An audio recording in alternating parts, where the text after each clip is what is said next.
అంతటి దయాశాలిగా ఉన్నటువంటి అవతారం శ్రీవేంకటేశ్వర అవతారం. పద్మాసనస్థయౌ పద్మావతీదేవి నిజవక్షమందున నిలుపుకొనుచు జనులకు తన చరణములే గతియని దక్షిణ కరము పాదములు చూప, ఈ యుగంలో నా పాదములు నమ్మండి, నీకు తీరని కోరిక ఉండదు అని చెప్పడానికి కుడి చెయ్యి ఇలా కిందకి పెట్టి తన పాదములను చూపిస్తూ ఉంటాడు. ఇప్పటికీ సుప్రభాతంలో చదువుతుంటాం కదా, ప్రాయస్వ చరణో పుంసాం శరణ్యత్వెనపాణిన కృపయా దిశతే శ్రీమద్వేంకటేశాయ మంగళం అంటాం. స్వామి, నువ్వు పరమ కారుణ్యంతో పరమ దయతో మేము ఏమి ఆశ్రయించాలో దానిని నువ్వే చూపించావు. దయామృత తరంగిణ్యాస్తరంగైరివ శీతలై అపాంగై సించతే విశ్వం వెంకటేశాయ మంగళం.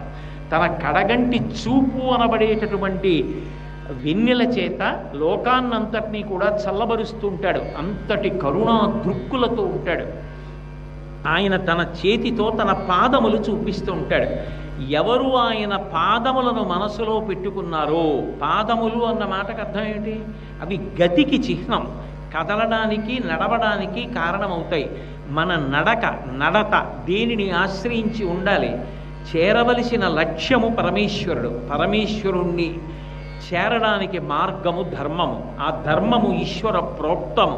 ధర్మానురక్తిని పొంది ఉండండి అని చెప్పడానికి ఎవరు నా పాదములను పట్టుకుంటారో వారికి ఈ సంసారం అనేటటువంటి సముద్రము నడుములోతు మాత్రమే వస్తుంది. వాళ్ళు ఈ సంసారమన్న సముద్రంలో మునిగిపోయి మళ్ళీ పుట్టి మళ్ళీ చచ్చి జనన మరణ చక్రమనందు అదే పనిగా తిరగవలసినటువంటి అగత్యము నుండి విడుదల పొందుతారని చెప్పడానికి వామహస్తంబు కటిభాగమున నుంచి చూపరులకు సంకేతించుచుండ, అలా ఉండమని ఎవరూ చెప్పలేదు. అది విగ్రహం కాదు, సాక్షాత్తు స్వామి ఇలా పెట్టి చూపిస్తున్నాడు. పైగా ఇలా పెడితే ఏదైనా నేను ఇస్తాను, బెంగపెట్టుకోవద్దని. అందుకే లోకానికంతటికీ కూడా అన్నీ ఇవ్వవలసి వస్తే ఆ చేతితోనే ఇస్తాడు.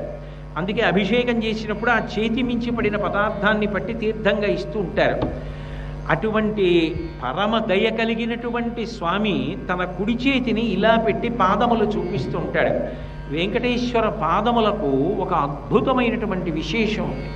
ఎందుకు నేను ఈ మాట అంటున్నాను అంటే, వెంకటేశ్వర స్వామి వారి యొక్క పాదములను మామూలుగా దర్శనం చేయడం కూడా అంత గొప్ప విషయమే, అందులో ఏమీ సందేహం లేదు. అందుకే 1-4 మార్లు ఆ పాదములను మనసులో ధరించడానికి వీలుగా భావన చేస్తూ ఉంటారు. ఆ పాదములను పైన చూడడం ఒకెత్తు, అడుగున చూడడం ఒకెత్తు. తామ్రోదరజ్జితి పరాజిత పద్మరాగౌ బాహ్యైర్మహోభిరభిభూత మహేంద్ర నీలౌ ఉద్యున్నకాంసుభిరుధస్త శశాంకభాసౌ శ్రీవేంకటేశ చరణౌ శరణం ప్రపద్యే అంటారు. ఆయన పాదముల యొక్క పైభాగం చూస్తే నల్లటి కాంతులతో ఇంద్రనీలమణులను తిరస్కరిస్తుందిట. అలా ఉంటాయి ఆ పాదాల యొక్క ఉపరితలముల యొక్క కాంతులు. అడుగు భాగం ఎంత ఎర్రగా ఉంటాయంటే అవి పద్మరాగమణుల యొక్క కాంతులను తిరస్కరిస్తాయి. ఆ గోళ్ళ యొక్క చివరి నుంచి వచ్చేటటువంటి తెల్లటి కాంతులు చంద్రుడి యొక్క కాంతులను తిరస్కరిస్తూ ఉంటాయిట. అంత కాంతి వలయంలా ఉంటాయి ఆ పాదాలు. అందుకే తామ్రోదరజ్జితి పరాజిత పద్మరాగౌ బాహ్యైర్మహోభిరభిభూత మహేంద్ర నీలౌ ఉద్యున్నకాంసుభిరధస్త శశాంకభాసౌ శ్రీవేంకటేశ చరణౌ శరణం ప్రపద్యే అంటారు.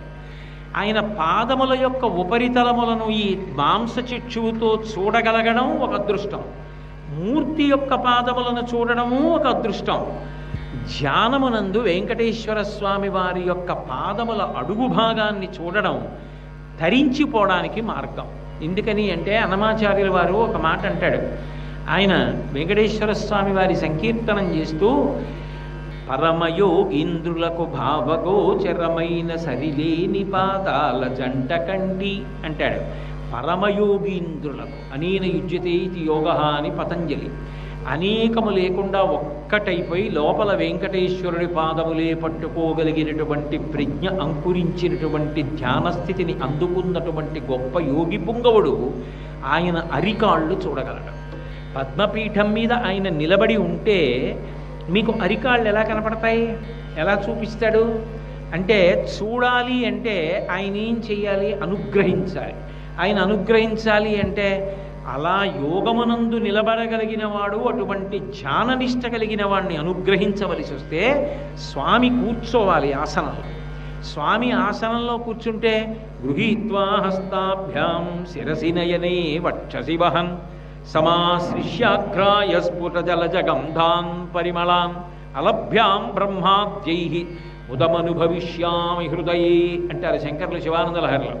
అలా స్వామి ఒక్కసారి నా అరిచేతుల్లో మీ పాదాలు పెట్టరా అంటే ఆయన 2 కాళ్ళు ఎత్తి పాదములు అరిచేతుల్లో పెట్టారనుకోండి, ఆ పాదములను ఇలా పట్టుకుని కొంచెం దగ్గరికి జరిగి ఉంచి కళ్ళు 2 పాదముల మీద పెట్టి ఆ వాసన చూసి, ఆ వాసన బ్రహ్మాదులకు కూడా లభ్యం కానటువంటి వాసన, అలభ్యాం బ్రహ్మాద్యై, అరవిరిసిన తామర పూలలోంచి వచ్చేటటువంటి వాసనలు వస్తున్న ఆ పాదములను కళ్ళకద్దుకొని తల మీద పెట్టుకుని 2 చేతులతో పట్టుకుని సమాశ్రిష్యాఘ్రాయ 2 పాదాలు గట్టిగా కౌగలించుకొని స్వామి ఒక్కసారి కాళ్ళు పట్టద్దా అంటే సరే పట్టరా, ఎన్నేళ్ల నుంచి నించున్నారు స్వామి, కాళ్ళు నిప్పెట్టవా, ఒక్క 5 నిమిషాలు కాళ్ళు పడతానండి అంటే సరే పట్టు అంటే ఆ పట్టు పంచలోకి చెయ్యి పెట్టి ఆయన కాళ్ళు పడుతుంటే, ఆ కాళ్ళు పడుతున్నప్పుడు ముందు కుడి చేతికి పైన ఉన్నటువంటి ఆ ఎముక తగులుతుంటే వెనకాతల స్వామివారి మోకాళ్ళ కిందకు వచ్చేటప్పటికి ఉబ్బెత్తుగా ఉన్నటువంటి ప్రాంతం మెత్తగా తగులుతుంటే ఆ మోకాళ్ళ వరకు పట్టి మళ్ళీ కిందకు వస్తూ ఆయన సంతోషంగా చూస్తూ తల మీద చెయ్యి పెడితే అలభ్యాం బ్రహ్మాద్యై, బ్రహ్మాదులకు లభ్యం కాని ఆనందం అనుభవిస్తూ తల మీద పెట్టుకోనా అని అడిగినప్పుడు ఆయన అంగీకరించినప్పుడు ఆ పాదములను ఇలా పైకెత్తి తల మీద పెట్టుకున్న యోగి చూస్తాట అరికాళ్ళలో. సర్వం శ్రీ ఉమామహేశ్వర పరబ్రహ్మార్పణమస్తు. స్వస్తి.